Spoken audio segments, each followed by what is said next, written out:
Ladies and gentlemen, we're back with another episode of Personality Pick. This week, we have Dana White Contender Series alum and veteran Torrez Finney, 9-0, undefeated, coming off of a big victory against Cam Rowston. Torrez, tell me, my man, what's the word? How you doing? How you feeling? And where are you at right now? Man, I'm feeling great, brother. Look.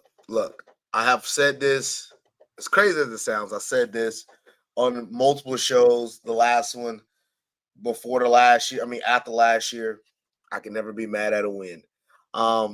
It's really awkward to win in your sport and have to feel a little bit distraught because not only do you win, but you have to hope for something next.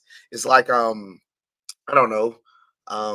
What I compare it to now is like when a football team in the NFL or basketball like win a game and they're hoping that on somebody else game that they're winning if they make the playoffs. And if that team don't win, you're like, well, freak. I mean, we won the game, but we didn't make the playoffs. It's like it's that type of weird thing. And man, coming from a sports background from like all my life, it's always been about winning. Now, um, so back to your question. Yeah, I'm feeling good, man. Look, I'm 9-0. A lot of professional fighters would love to get there. I fought twice on the Contender Series. Yeah. I mean, heck, I got a record. First guy to win twice and not get a contract. So we definitely feeling all right though. It's nothing to be sad about. I mean, I fought a really tough guy. I got the win. Yeah, it definitely wasn't my best performance. I definitely made some mistakes, and that's me continuing to learn.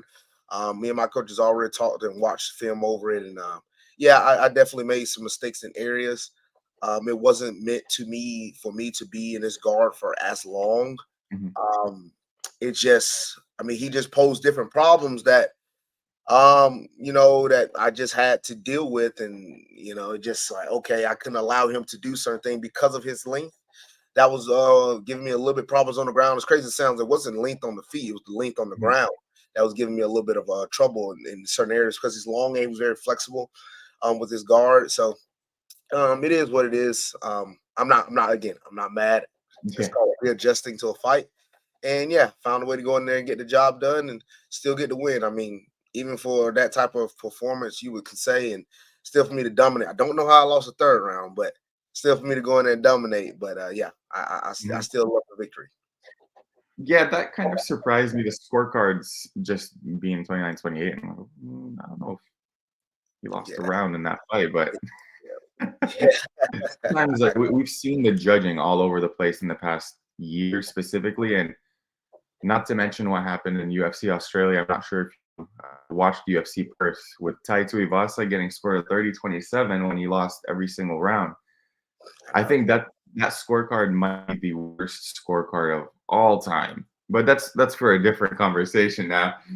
Right, Now, that is a bad part. Rosenstrike literally didn't lose a round. I don't know how the word they did yeah, that. it must have been drinking something. Uh, was there something about Cam's game that really surprised you when you were in there? Yeah, so like I said, it was to the fact of how he was playing his guard a little bit. Um, he had a really good instincts on like some of the things I was doing. So also to the fact of the game plan for him. I'm a big film watcher. We talked about this. Hmm. He was really good at getting his back to the cage. I saw, granted, it was 2018 and 19. I think it was the last time he lost.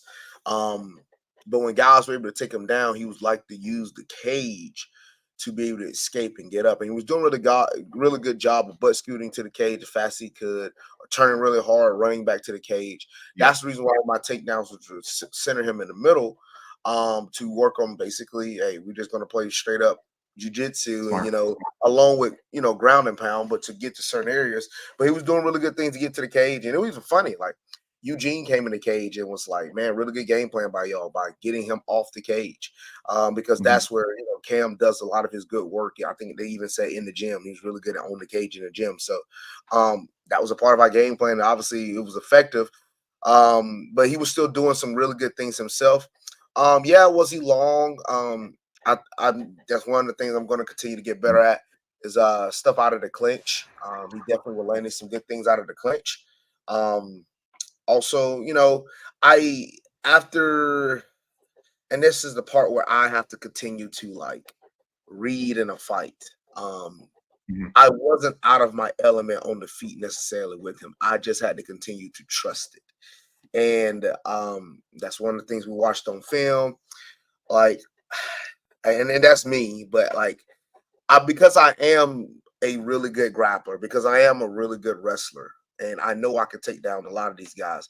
Majority of the time, I am able to eventually pass and I break you. I love the Mhm. Habib style. I love the Shemaev style. I love those guys type of style where they slowly break you, and that's what I thought eventually was going to happen to Cam, and I was slowly breaking him, but there was opportunities for me to do certain things and it's hard and I have to like take off those goggles. I'll be like, one, nope, here go my path. That's it. That's the only path. And like open up and broaden myself sometimes. And there were times I Mhm. had him hurt on the feet. I busted his nose in like the first 2 minutes of the first round. Like he was bleeding. So I have to like continue to see those openings. And again, that comes, that's one of the things that out of all the things I disagree with Dana, but that is one of the things is like the experience part. I will have to continue to get more experience. And that just comes over time because I have. I mean, heck, 100%. I literally have tried to get more experience. It's not my fault guys don't accept to fight me. But heck, then again, I'm 9-0 and I've had 5 amateur fights. So I am still growing that experience. Heck, I was willing to even stand on the feet with a 2-time King of the Ring kickboxer. The man has won 2 King of the Rings. The only other one was like to ever do that, I think was like Izzy and like Carlos Yeah. or something like that. So like I'm going against a guy that's really good on the feet. So I'm definitely having to play a little bit to my strengths as well, not to only just make it in his wheelhouse. And I think sometimes that's the other part where I think it's not looked at enough. It's like you are getting 2 really high prospects to fight on this show. So yes, I know we both go all out, but again, like it's hard to get that contract if you don't win. It's like it's rare to lose against one. So I'm trying to make sure I at least get the win to give myself a chance. Mhm. So but there's a lot of factors that's going on inside this, and again, it's a lot of factors that sometimes don't necessarily play in my favor when I just need to go out there and win. But again, I definitely could have obviously had a better performance, and I'm not denying that. Just got to continue to grow and get better. Yeah, and props to Rouston. Like he definitely came in there with the right mindset too, and Yeah. both of you guys really put on a good fight. It's just unfortunate the criteria for getting a contract in the contender series very much so depends on you getting a finish, and it's just very unfortunate. Sometimes you can put on a banger of a fight and not get a contract because you didn't get a finish, and you're left there. Sure, maybe you got to win, but is it worth the contract? That's the every time I interview a fighter off of the contender series, whether before or after, I ask them this question. It's like, is it worth it for you to maybe alter your game plan? It's a little bit different than what you're used to just to be able to get a finish, but in turn, it's going to put you at more risk to get finished.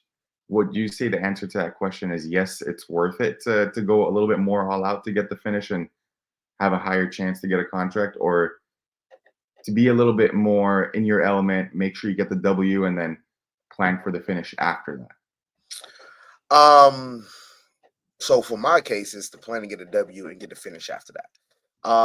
I'm always searching for the finish. Obviously, out of Yeah, 9 we've fights, I seen. only have 7. I literally only have 7. I have 7 finishes. I've only had 2 decisions.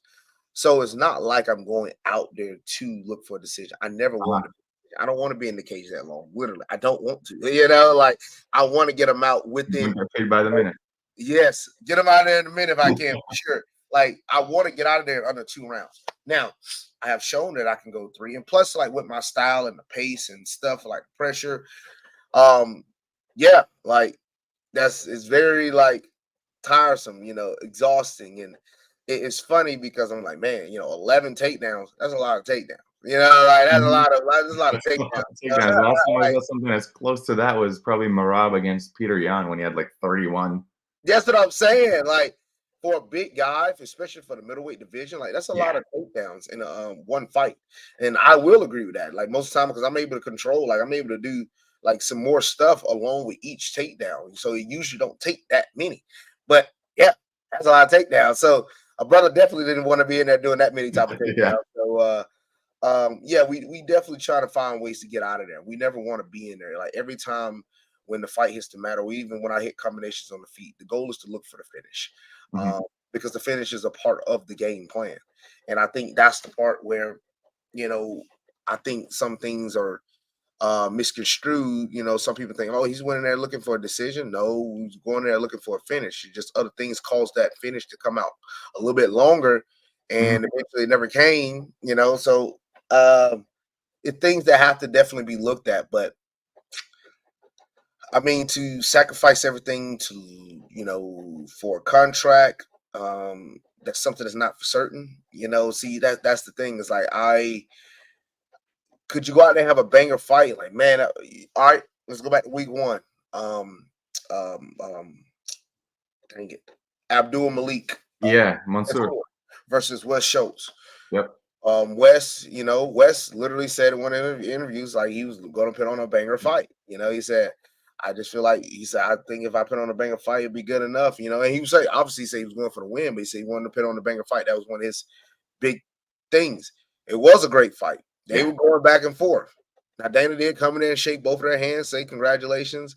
Boom, he was excited for him, but he didn't get a contract. And Yeah. now he could get a short notice down the line or something, but like I see that's just not my mentality. I'm sorry. Yeah. I just never grew up that way. It's never been I've never been a second place guy. I've never been a like literally I had my family used to throw away my freaking second place and third place medals or trophies. If I didn't win first, it went coming in the house.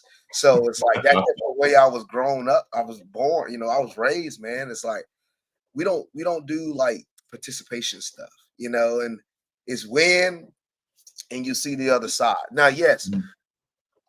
look, I've had exciting wins. I've had great wins. Yes, and I've had obviously wins like this. But anyway, whether it's ugly, whether it's great, whether it's beautiful or not, you find a way to get the job done. And that's why I feel like the other part is like, I know he talks about like not seeing other fighters like throughout. He don't watch anything. He just watching what you're doing that day. And obviously that's the pressure of it. But again, last year I fought an undefeated guy, came back from adversity, finishing with a rear naked choke. I felt that was a fun fight. I agree. Boom. Yes, made some mistakes in there, but it was a fun fight. Okay, boom.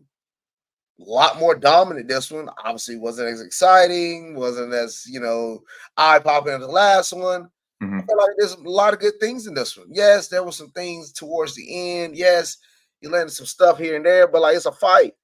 But I Yeah. felt like I was like more dominant in this one. And you're continuing to see the package, and then to come off that knockout from in May, it's just a lot of things that culminate up to one. And I mean, look, I'm not mad in the slightest because there's a lot of things that I know the time and effort that I put in, the things that I know I can do better in, and the things that I know I can do. It's just me continue to build up that trust within myself to go out there and continue to keep doing it. But there's a lot of things that I know I can do as a fighter. And I just have to continue to put, as they say, put the pen to paper, and I have to put the action to cage, and I have to just put it towards inside the cage and continue just to show myself one, because that's the only thing that matters. Show myself and my Mhm. team that I can do this. Everybody on the outside. I mean, for one, to thank and love support from all the people on social media, that was fighting for me. Thank you very much. Obviously, I had a few people, I mean, you're gonna always have both sides. Some people that didn't like me, so it is what it is. But I definitely love everybody that was fighting for me. But I have to continue to show myself and put trust into myself to be able to go out there and execute game plan. No, I agree, and I think this win is a pretty career-building win for a couple of reasons specifically. You showed 3-round cardio. You showed that you're able to take people down at that frequency in a UFC fight. Regardless contender series or not, this is a UFC fight. And you went out there, you showed, I mean, for the amount of takedowns you threw. And full transparency, people that know martial arts and that watch martial arts, when they see someone with a similar build to yours, they will immediately think very strong, very powerful, hard hitting, but will gas out as the fight goes on due to the lactic acid buildup. Yeah. But then when you went out there and you got those takedowns over and over and over again throughout the 3 rounds and you push yourself in the striking, I think that's pretty impressive. And that on its own, I don't think a lot of the guys coming into the Contender Series can do without getting finished. Because by doing what you did and not gassing out is similar to the opposite of what people do when they get on the Contender Series for the most part with a similar game plan, because the nerves get to them and then you're going to go ahead and gas out with the adrenaline dump when you hit that second and third round later on. That's These right. are the things that some people don't think about when you're just watching a fight. There's a lot more that goes on behind the scenes. Even the walkout from those doors to the cage, I've heard athletes tell me that alone is the scariest part because it's just dead silence in the apex. You hear the commentators, and that's it. So props to you for not just doing it once but twice and getting a win in both of them. I think that's a huge accomplishment, and you're just getting started. You're at just 25 years old, man. You're younger than I am, which is crazy. And me and many fans alike are really upset that you didn't get a contract with that second win. But a question that I have for you is, where do you see yourself competing in your next outing? Do you have a specific promotion that you're eyeing, or are you thinking of staying 185? Do you want to go down to 170? What's going on in your mind? So, one, all right, look, I'm going to address the 170 question. I've heard a lot of people ask me this. So, I am a former, college football player. Um, Obviously, if y'all see my build, y'all can definitely tell that I am not too far. I'm not anywhere close to the ones. I'm going to always be in the twos outside of camp, and I get pretty high in the twos. Yes, I can do better on continuing to diet a little bit better during outside of camp. I think that's the hard part for me. Yes. It's just because I naturally put on weight. Like when I walked in the cage on Tuesday, I was literally 210. I'm just naturally a bigger guy. So like out of camp, I do get up to about 220, sometimes 225. And I have to continue, to hold that down. So when I start my camp, I try to start my camp around 218, 217, Mhm. slowly dive down all the way till I get to, 205, 200. So I'm ready to do the cut. But I don't know if I can do 70 because that means I'll have to be died now out of camp to stay around 200.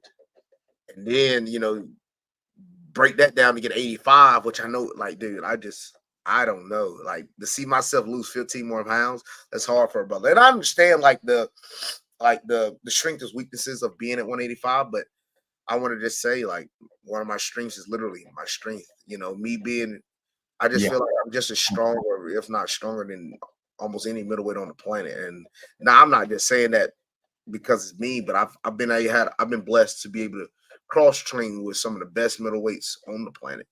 And I've gotten a lot of great compliments from those guys. And when I get my hands on them, it's like, oh God, what a strength, different type of strength.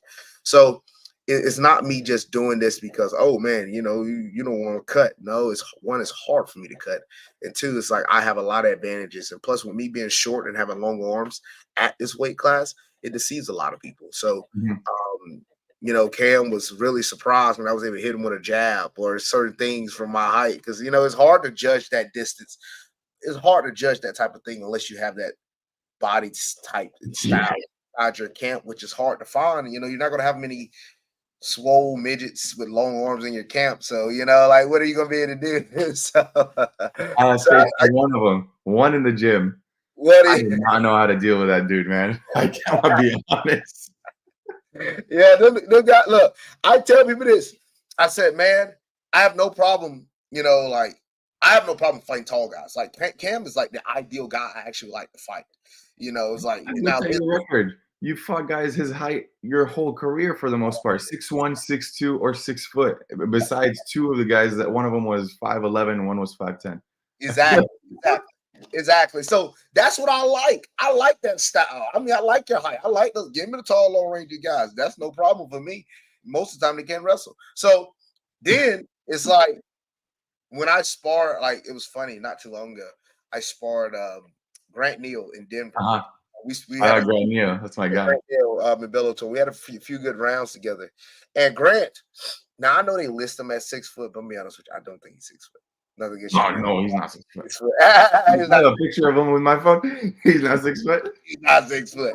So he's closer to me, and we're sparring, and then he's a wrestler as well. And I'm like, man, this how I am to other people. It's like so short, like he's always in my face. And we had great rounds, back and forth rounds. I really enjoyed it because of helping him prepare for his fight that's coming up in September. And I was like, man, give me somebody that can wrestle with me. I enjoyed that. So it was fun to get that type of round, to always reiterate your wrestling to make sure you refine it.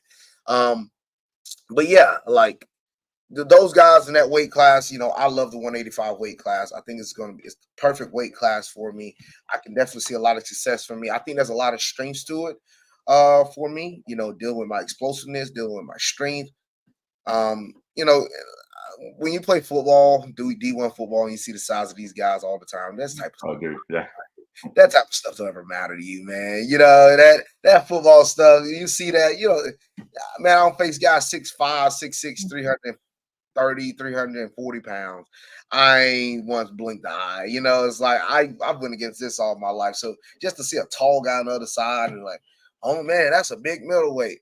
Nah, I've seen big, and I've had to go against it every rep. I ain't worried about that. So, and also to answer your question on what's next for me, we are, I've actually been hit up, by a good amount of different promotions.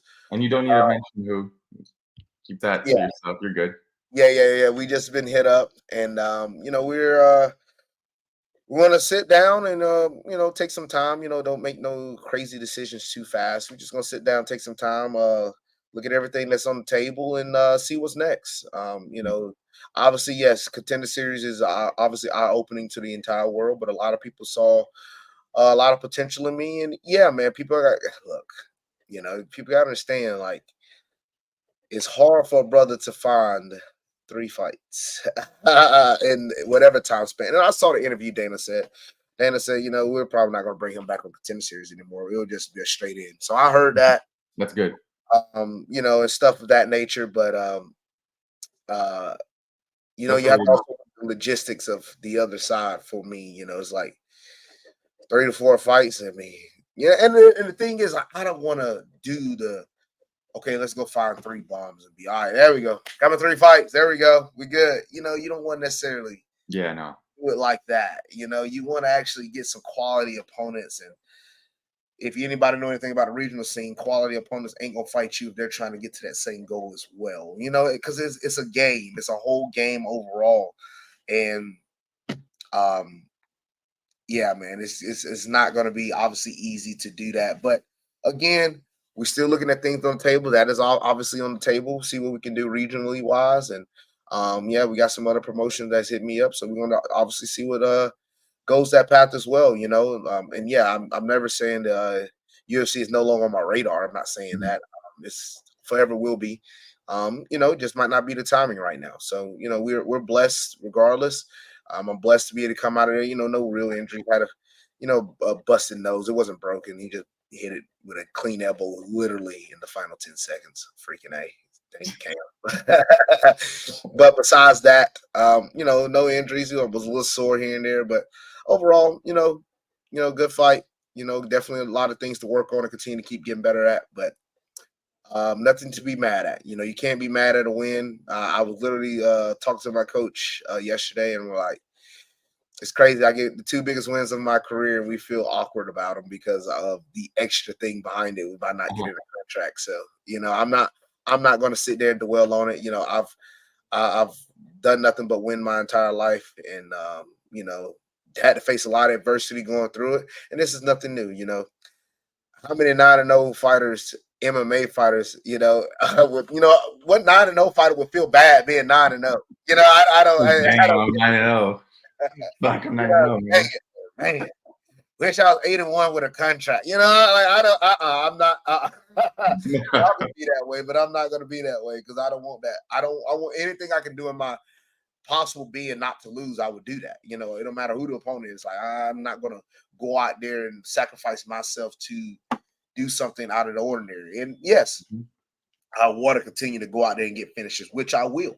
You know, I'm going to go out there and continue to get finishes, but things happen, and also respond to hearing he would get decimated. You know, it's like I just 100% disagree with that. You know, there's a lot of guys that I know that are in the UFC, and UFC is the top tier promotion, but it is not everybody in there is the quality of it. And, I know what you're talking about. you know, and I brother, looked at the division last night. I was talking to my brother about this, and we're thinking of all these fighters. And like, we're listing them 1, 2, 3, 4, 5. It got pretty high. It's like, okay, at yeah, this point, I don't know about decimated. No way.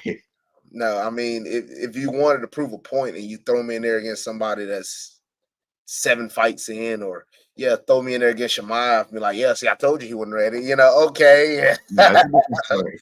yeah, like, but no, there's a lot of guys at the bottom that I know for a fact that Just look outside the top 15. I yes, challenge everyone that's going to watch this.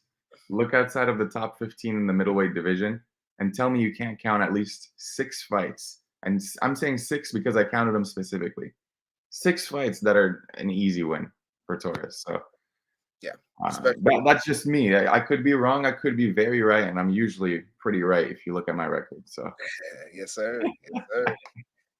and that's not cockiness, that's confidence. Confidence. There we go. There we go. Confident in what we do, baby. We confident in what we do. Absolutely.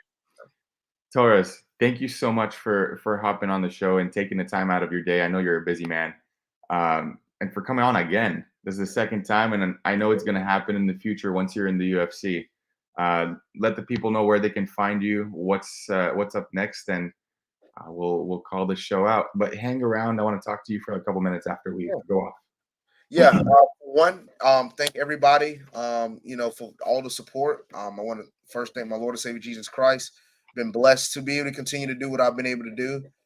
Thanks to all my team, Agogi, my coaches, my family, everybody that supported me. And you can go and find me at Instagram, Twitter, Snapchat, Thread. Yeah. You can find me on all of those at Punisher Torrez, Facebook as well at Punisher Torrez. And I'm on just about every social media, TikTok. You just find me at Punisher Torrez. So I want to thank everybody for all the support.